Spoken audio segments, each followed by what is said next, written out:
إذ يمكر بك الذين كفروا ليثبتوك أو يقتلوك أو يخرجوك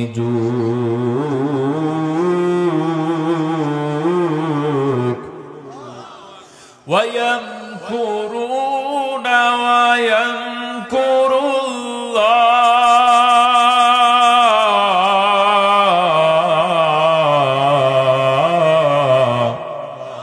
والله خير الماكرين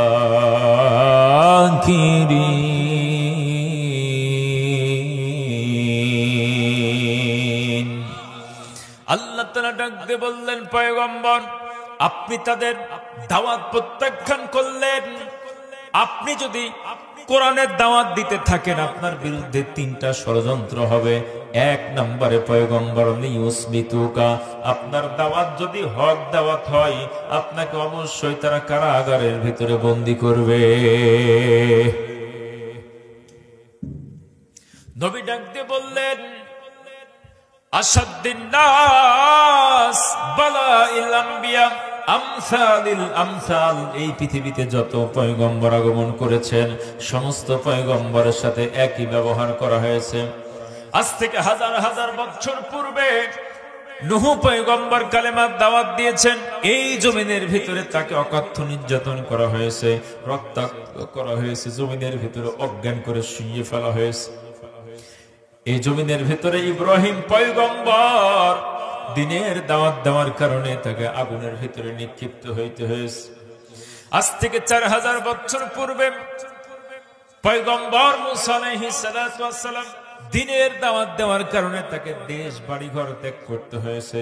জাকারিয়া আলাইহিস সালাতু ওয়াস সালামকে করাত দিয়ে দ্বিখণ্ডিত করা হয়েছে।